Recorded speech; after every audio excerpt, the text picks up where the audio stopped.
I have battle scars, and I'm proud of my battle scars because those battle scars change how I show up and how I interact in the world. And I choose to let the energy that I put into the world be love. I choose to let the path that I give other people, that I illuminate, to be hope. Yeah. I didn't get a choice in what happened to me. I didn't get a choice in a whole lot of things in my life. But one thing that I get a choice in is how I show up and how I show up in my community and how I show up to heal. Welcome to the Zami Nobla National Organization of Black Lesbians on Aging podcast. We are your sound source for Black lesbian herstory. I'm your host, Angela Denise Davis. If you listen to part 1 of this conversation, then I'm sure you're excited to get on with the rest of the story. So we continue with our conversation with Annise and Benae as they share more intimate details of their life as a couple. And even when we did our vows, I think the part of in sickness and in health, that just really struck me when we did our vows, because we were living it. We were living in sickness and in health. And I made an active decision to stay with this woman until death does us part. And like I told her today, I was like, and if you decide to die, please know that I'm going to be over there. I'm going to kick the casket. I'm going to be like, Benae, get up. Your butt ain't dead. You just don't want to drive me. Get up. Yeah. She always just told me something that I took and I applied many different areas in my life. She said, change your mindset or change your girlfriend. And that's change your mindset or change your wife. So what that means is, it started about hotels. To me, being in the military, a hotel is a hotel. You lay down, you go to sleep, you get up, you get out. To her, she don't live like that. I'm not about that life. So, but it's more important than that. If you have an illness, as we get older, things ache. Legs aren't as strong. Arms aren't as strong. Sometimes we forget things. If you allow that illness to consume your day and your life, then you'll be nothing but sick. So I had to change my mindset. So with MS, when the doctor gave me that diagnosis that you're going to be in a wheelchair, literally, here's a magazine, pick out the one you want. I thought about it. She said, change my mindset or change my life. My wife. So I'm not changing my wife. We're going to get married in December. So I decided, I'm just going to walk. And I told my doctor, I'm just going to walk. And she was like, what do you mean? It's like, I'm just going to keep walking and I'm not going to stop. And I haven't. To build on that, I used to eat a different way. You know what? McDonald's was my first stop every morning, and it might have been dinner at night. Changed my mindset, changed my wife. She did not eat like that. When I came to visit her, they ate very clean. I didn't know what clean eating was. I thought it meant you put the vegetable under the water and it was clean. So they ate very clean. Yes, it was a little more expensive. I was shocked at the price of a tomato. But I started eating better, changing my mindset. I've always been an athlete. I love working out, but I wasn't working out because it was so overwhelmingly oppressive in Massachusetts. If you weren't going out in a blizzard, it was just miserable to get from one place to the next. So I just quit working out. Now I work out. And as you heard, we were talking about me getting this boxing bag. You're not getting the boxing bag. But I'm getting more activity in my life. And that's helping me age better. Yes. Yes. Well, and I think the other thing that really impacted how we handle our illnesses is I have a philosophy called lean into it. Oh, yeah, that's right. And because, if you've ever done water rescue, the hardest thing about trying to save somebody who's drowning is they fight you so hard so they end up pulling you down with them. Right. But if you just tell them, you know what, just let go, just relax, just lean into it, go with it, and then we can ride this out together until I can get you to the safety of the shore. Yeah. And so that's I'll tell my kids that all the time. I'm like, stop fighting against stuff. Lean into it. Flow with it. Yeah. Just flow with it. Don't fight against it. Just flow with it. And then I can get you to the safety of the shore. Mm-hmm. And, the safety of the shore is wherever you need it to be to catch your breath again. When the doctors were giving her report after report after report, and I'm like, you know what? Lean into it. Mm-hmm. Lean into it. Because, she was in the mindset, I've got to keep working. I'm going to lose this. I'm going to lose that. I'm going to lose. Keep fighting. I'm going to, I got to keep. I was like, honey, stop. I was like, lean into it. You're trying to dig your way out of a tunnel with a plastic spoon, and you're never going to get there. The plastic spoon is always going to break. You're always going to be in the same tunnel. Lean into it. Go with where the universe is taking you. Mm-hmm. Yeah. And, those are the two mantras that we really have in our life and our relationship. Lean into it and change your mindset or change your wife. I'm not changing my wife. And then I guess you're going to change your mindset. Well, what's really interesting with that dynamic is some people will look at that and say, well, that seems to be a dichotomy. How can you lean into something and then have a mindset of something being different? Like, for instance, the idea that you're not going to be a wheelchair user because you're at the place where you want to really walk down the aisle. So you're making that commitment to that. But at the same time, you're getting some information from your doctor and you have some sense about what's going on with your body. People would say, how do you do both of those things? I mean, when she said to lean into it, living on the coast in Massachusetts, the ocean, the Atlantic Ocean, there's a lot of riptides. Mm-hmm. And one of the things they teach you is not to fight against the riptide. It's just to go with it. Mm. And that's the analogy of lean into it made me think of that. So if you're caught in a riptide and you're trying to swim out of it, if you stop trying to swim out of it and swim parallel with it, you will come out of that riptide. You won't be taken out to sea. You won't drown. So, and again, that makes no sense to someone who feels like they're going to drown, which is how it felt when MRI tests, blood tests, after tests was coming back with, this is the prognosis. Mm-hmm. Well, I understand the word prognosis to mean it's our best guess. Mm-hmm. Mm-hmm. Even with the medication they wanted to give me, it's our best guess. There's 40% chance that you won't have another flare. I don't want that. I don't want your best guess. I'm just going to guess myself. I think if you got 40%, then maybe I'm living in this body. I can get the other 60%, know what's best for me. And we're taught to not question authority. As you get older, what's the first thing you start doing? It's question authority. Mm-hmm. So, sometimes, we had the incident with the medication that I thought I had died. Oh my gosh. That medication was for, I was in a lot of pain. Mm-hmm.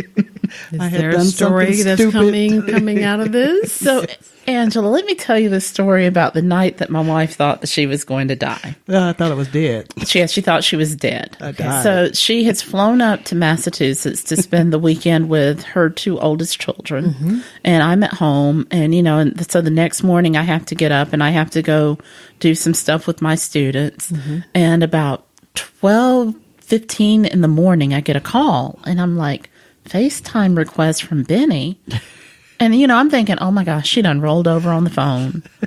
So I pick it up, and she's on the phone, and she's like, honey, I'm so sorry. And I'm like, baby, it's 12:15 in the morning. What are you sorry for?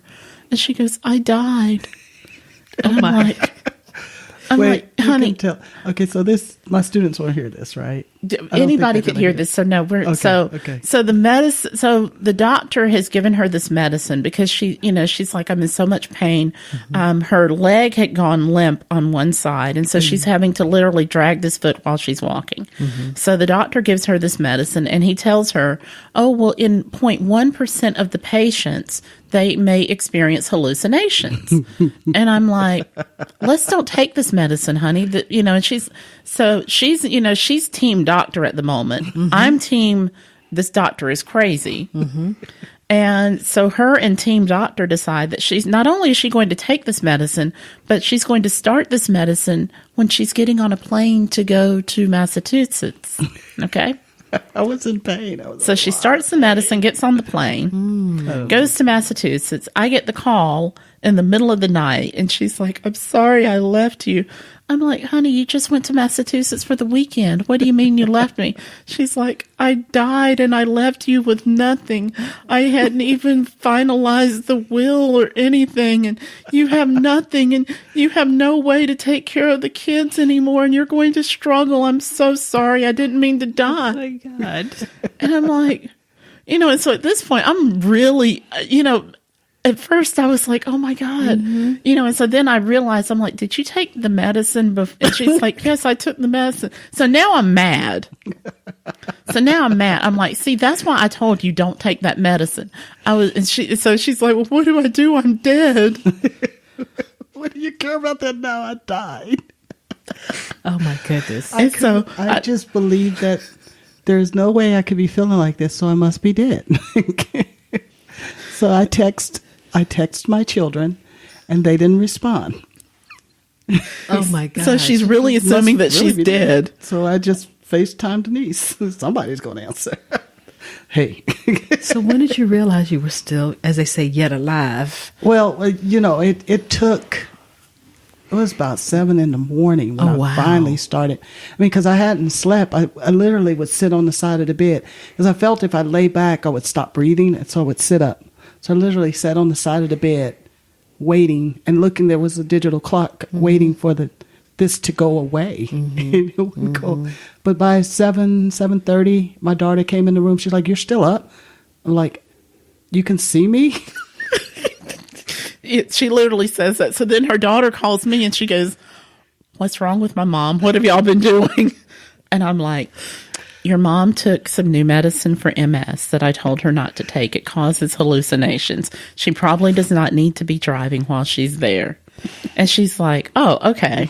Yeah, that's my mom. She's always doing something silly like that. Well, that's the thing that, I never had an opportunity to meet you all before this moment, but I've seen the videos on Facebook. And that's the thing about you all. You're hilarious. So laughter seems to be a big part of what you all bring to this relationship, as well as the seriousness and the respect and the empathy and all those things. Oh God. Yeah. What does laughter play in your relationship? I think laughter. So we have 3 different love languages.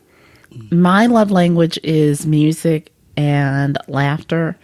Her love language is music, laughter, and words. Yeah. She likes words of action. Yeah. And I have to say that I love her or that she's beautiful. I have to express those things. I've been in relationships before where the person was like, I know I'm beautiful. Why are you telling me? Or, thank you. Okay, I know you love me. It's more of the, if I say I love you, do you receive it? And if I see that she receives it, then I feel better. I feel good about it. So I say it because it makes me feel good. And I know it makes her feel good too, but it's more for myself.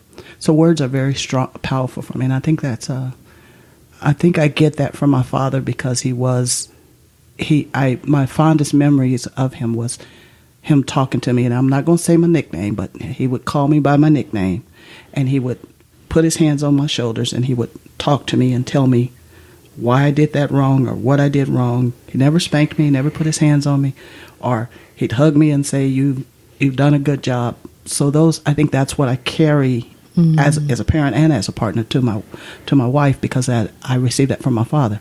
And she really is the yin to my yang, so to speak. Because, one of the things that I have always had to be in all of the relationships that I've been in is I've always had to be the strong person.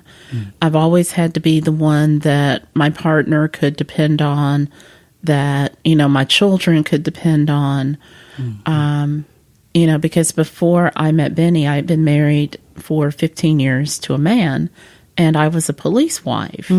So as a police wife, I woke up every day knowing that I might be a widow at any time. So I learned not to depend on anyone. And I used to say, I don't depend on anybody. I don't need anything from anybody. And that created a certain harshness in me, so to speak. And sometimes when I'm dealing with people now, I can tell when I'm being harsh because she'll put her hand on my leg when I'm on the phone. And I know that's I need to dial it back code. And one of the things that we have always said that we would do with each other when we were in our 90-day rule was that we would always use words of positivity to build each other up, because words have energy, and that we would never allow any words to come between us that would divide or destroy us. So that leaves laughter. That leaves laughter. You laugh a lot. You joke with each other a lot. You don't take anything serious. If she says something like, I come out the bathroom and my hair is sticking up or I'm looking kind of funny and she makes fun of me, it's not personal attack. It's, you know what? Look in the mirror. You're right. I do look like a chicken with my hair sticking up or something like that. And that leaves laughter, but it also allows you to be honest. Because if your words are taken out of context by your partner, then you become afraid to speak to your partner. So it's open for her to speak what she feels and how she sees things with me. And I'm not going to take it personally. And that's the same with her. And we're safe spaces for each other. She knows that no matter what happens or what we say to each other, I'm not going to take it to Facebook and put it out there, because I know that that happens a lot in a lot of relationships. That happened to you. Yeah, it happened to me. And you have to be safe. You have to, and in feeling that safeness, there comes a level of emotional vulnerability. Yes. And when you have that level of emotional vulnerability and that trust factor and all of that's all just meshed up together, you can laugh, because you know that, the laughter isn't coming from a place of cutting the other person down. Right. It's coming from a genuine laughter of us, just enjoying ourselves. Right. And we do. I mean, I love my wife. I love our weekends together. Yeah. I love driving Miss Daisy, the lesbian edition. I love all her hashtags. You love all my hashtags. As a younger me, I was more fit. When I was in the Army, I had muscles, and I thought it was pretty hot. I think you're still kind of hot. Can I get your number? Still okay, but I'm starting to I got a little bit more. It's okay. That's padding. That's more padding for me to hug on. Yeah. And then as you get older, as you age, what was once a temple of God is now kind of a mountain of God, just kind of round and fluffy around there. And it's funny. And then I can stand in front of my wife and she don't go, what happened? She still sees me. She looks me in the eye and she still sees me and loves all of the extra curves that I have now. So you are super vulnerable. As you age, you have to understand that your body is going to change. It's not going to be, a Greek god as it once was when you're in your 20s. And you have to be with someone that will understand that. A lot of times young people get in relationships with these really super beautiful people, which I never was that drop dead fine. I've seen some of the pictures of you. I was all right. Yeah, no, you were kind of sexy. Yeah. Especially when you did drag. Thank when you. you were a drag king. I was all right. You were one of the first drag kings in Oklahoma, though. I mean, that's that's huge. Me and my buddy. I was all right. Yeah. I can't do the splits anymore. I used to do the splits. Yeah. It's okay. You ain't got to do the splits. But you want to be with someone that will be like, you know what? You can't do the splits anymore, but I love you. That you can still sing to me. And, and she, when we first began dating, she would send me songs. Yeah. She would send me a song a day. And that's lovely. It was, and even today, she still serenades me. Yeah. I'm not a singer though. I just know the words. She does lip sync. She can lip sync with the best of them. Right now. You're not going to get me on stage. But, I think that the beauty of our relationship is just holding space for each other. You gotta hold space for your partner. Yeah. I look forward to coming home. And that's the other thing. Every night when she comes home, no matter what I'm doing, I stop and I run to the door, and she opens up her jacket, and I just melt into her arms. And I just put my head on her chest, and and then she rubs the top of my hair. That's my baby. And I'm like, "You're home." And she says, "I love you." And I said, "I love you too. I'm glad you came home to me." Yeah. Every night. That's every Monday through Friday. Now Saturdays and Sundays we're together. But I generally miss her when I'm not the kind of person that I have to be with my partner 24/7. I so need my personal space, and I know she needs hers too. So we do spend a lot of time.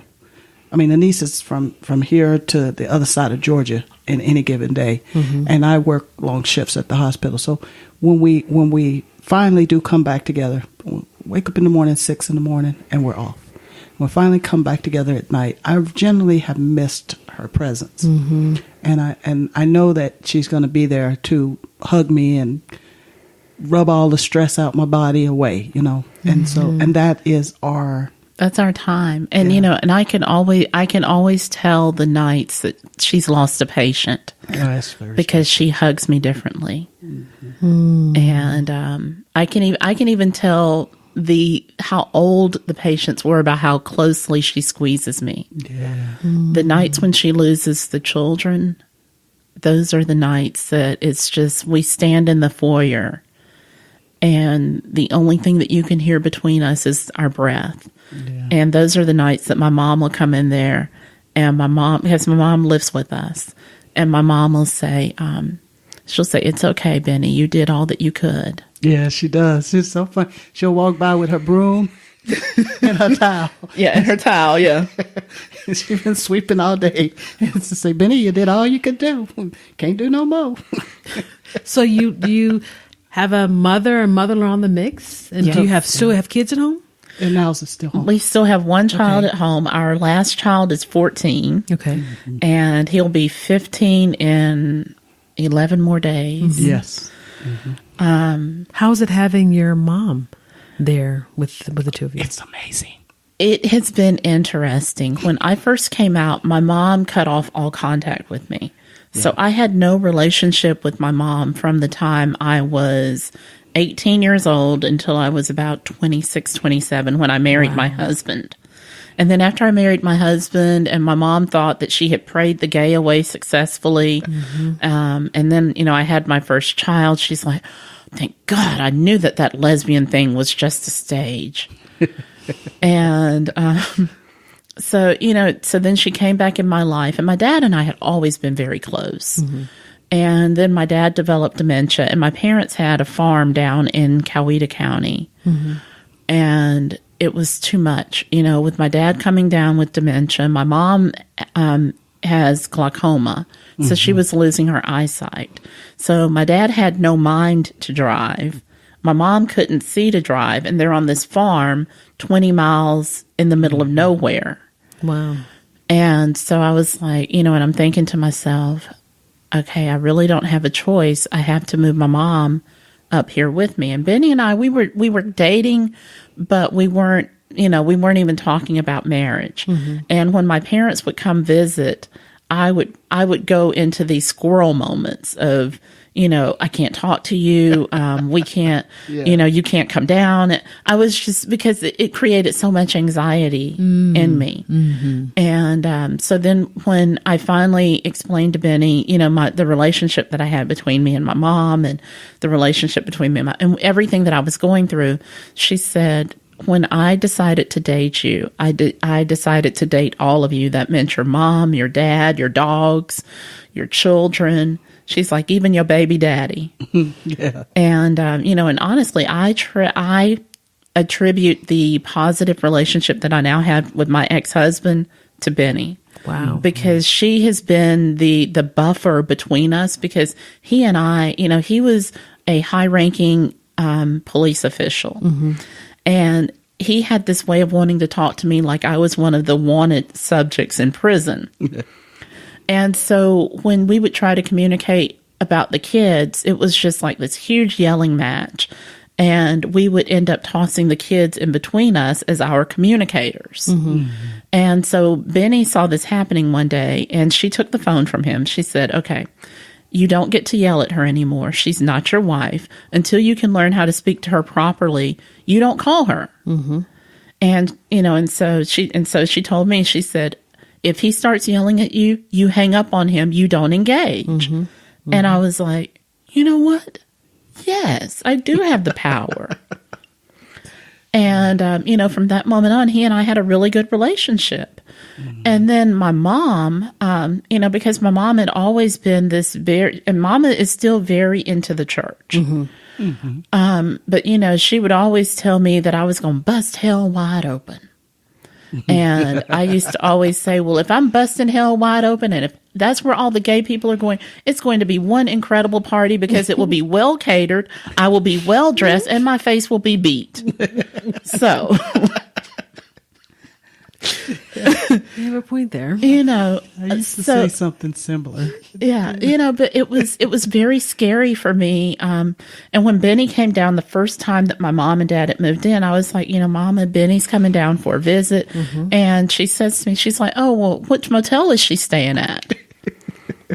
And I'm like, she's going to stay with me. And she's like, well, where's she going to sleep? And I said, in my bed. And she was like, okay. And so then when Benae and I decided to get married, we kind of eloped, but we didn't really elope. Mm-hmm. I only told my niece, who was already in Oklahoma, that I was getting married. I didn't tell anybody else, not my sister, not my brother, not my children. I told my whole family. So It really wasn't an elopement. Right. So all of Benny's family was there, and the only person I had there was my niece, because I didn't want my family. Weddings are so important about the energy how something starts. And I didn't want the energy of negativity and stress and strife to surround us on that day. Mm-hmm. Mm-hmm. And, I was very, what's the word that I'm looking for? Cognizant, I guess is the best word, of who I told and how much I told and how much I shared. And it wasn't until we had been married probably a year that I actually shared that we were married on Facebook. And I started leaking pictures of our wedding, and I leaked videos of our ceremony and everything. Everybody's like, when did this happen? Why wasn't I invited? I was like, we just wanted to do something that was really quiet just for us. So when did you tell your mom? Well. Oh, Mom. Mama figured it out. Mm-hmm. So when you going to buy me a ring, Benae? Yeah, that's exactly what she said. Because, even though we were married, when I would come in the house, I would take my ring off and leave it in the car. Wow. And so, one day I came in the house with the ring on, and she's like, what kind of ring is that? I was like, a ring that Benae gave me. And so, so Benae was still living in Oklahoma. We got married, and she was still living in Oklahoma because I didn't have the courage to say, come home. Mm. And it wasn't until after we had, I knew that she was getting sicker. Mm-hmm. And I was like, you know what? I don't want to spend whatever time I have with her worrying about how my mom is feeling. Right. I want to spend this time with my wife, with her. Mm-hmm. And so I told Benae, I was like, okay, I want you, and I didn't even say, Benae, you can move in. It started as, you can come for a visit, and then we'll see how long we can last before I make you have to go back. I truly understand her challenge. I mean, with what she was going through with our daughter, that was, and she was homeschooling and driving our daughter from one point to the other for her dual enrollment. It was a whole lot of stress under her. Then she had Niles, who she was trying to get ready to start homeschooling him as well. And then her dad, who was the man. I love me some Mr. Jesse, okay? But she was losing her father mentally. Mm-hmm. He was physically fit. This man was physically fit. It's just that one moment he didn't know why he was here, you know. And her mother was dealing with the losing of, they've been married 62 years. 62 years. Yeah. So she's slowly losing this man that she relied on for a long time. That's a long time of life for something to just be taken away. And so I understood. So everything in this house, when I say my house was noisy, my boys was running through the house with the basketballs and yelling at each other and wrestling in the floor, and the dogs were barking. Her house may not have been noisy, but there was a lot of chaos that Annise was managing. I mean, really pulling strings and holding it together. So I knew when I walked in there, just by the feel of the energy, that this was a house of love. But it was also a house that needed a calming presence to help. So I need to come in and support. Ruthie, I love Ruthie. She may not always love me. Your mother-in-law. Yeah, she may not always love me. In fact, some days I think she's going to get me. But on the flip side of that, can't nobody touch me. She will defend me. You know, she does my laundry. And you got to love somebody if you're going to do their laundry for her. You know, she does my laundry.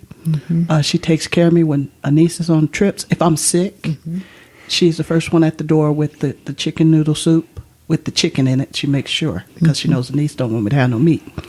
Chicken noodle soup and some crackers, and she's back and forth to make sure I'm feeling better. And she's going to always rub her feet with Vicks Says and put the socks on them. No.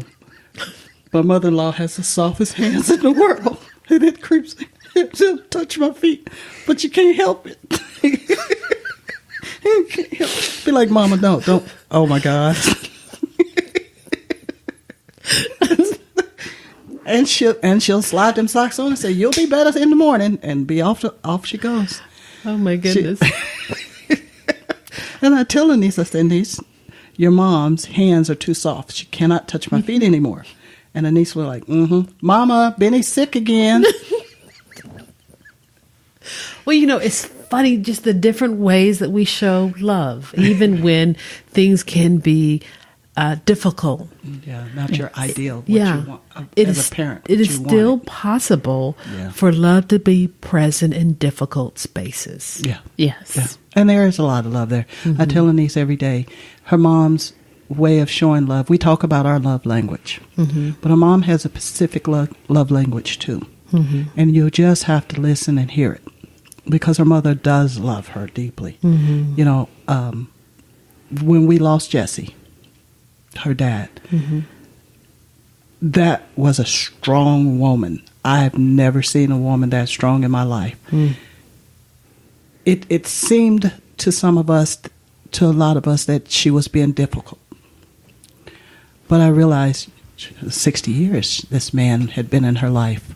She gets to be difficult. You know, it seemed that she didn't break down and cry like probably I would, you know.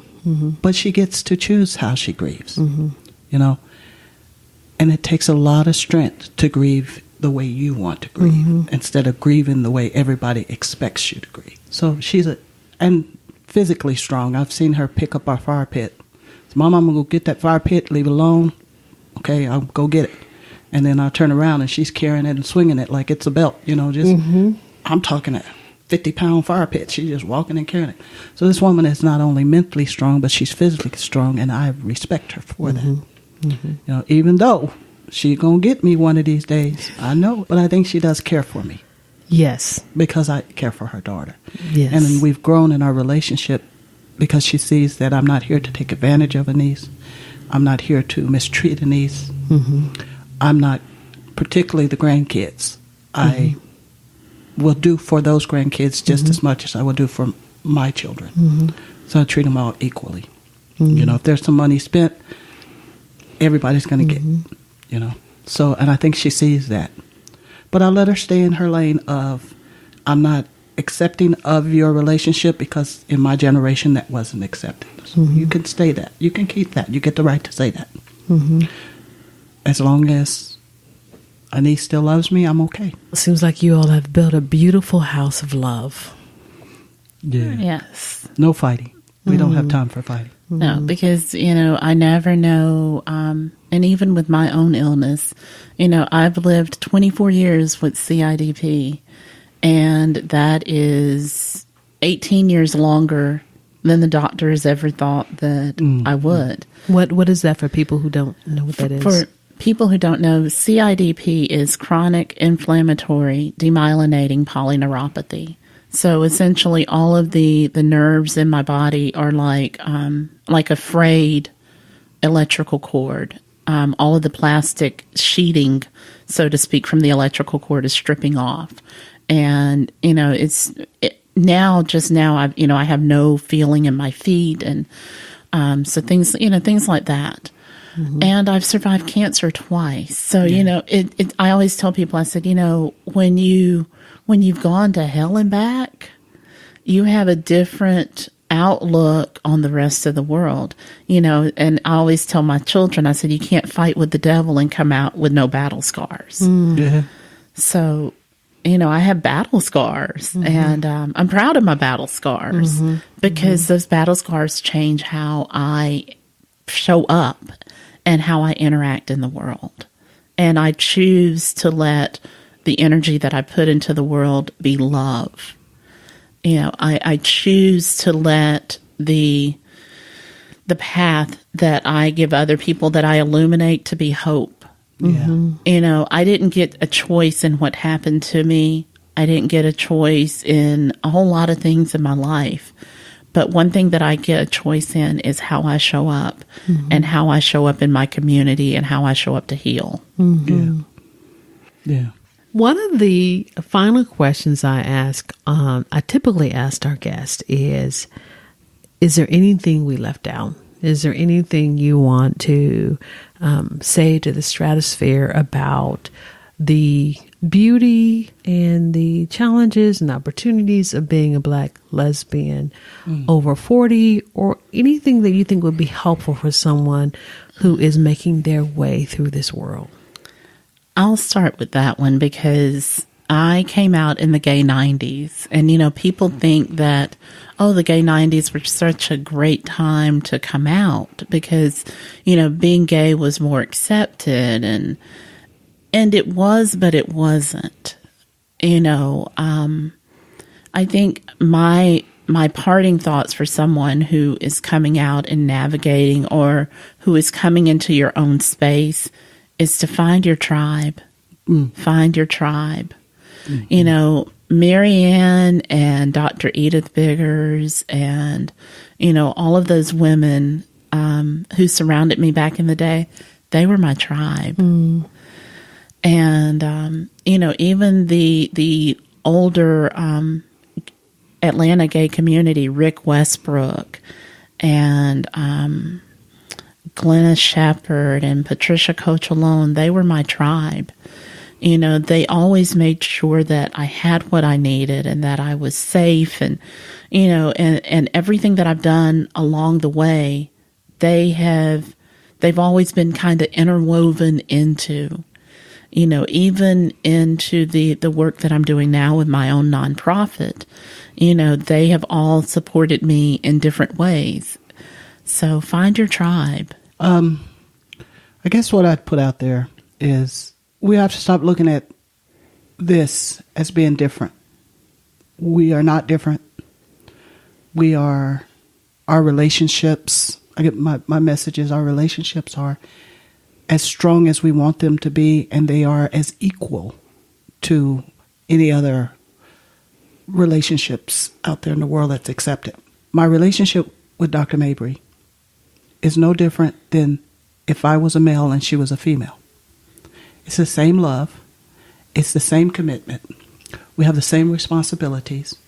We have the same family units that everyone else. They have a mother-in-law in the mix. They have children in the mix. They have pets in the mix. They have ex-spouses in the mix. We are no different. And I don't want anybody to see me as different. I want you to see me, because I grew up with people thinking I was different, because I spoke differently, because I wasn't Black enough, or whatever that craziness is that we do to each other. as a gay community, as the LGBTQ and the rest of the letters that follow after that, stop saying we're different. We're just as equal. We're the same. And that's my message to the world.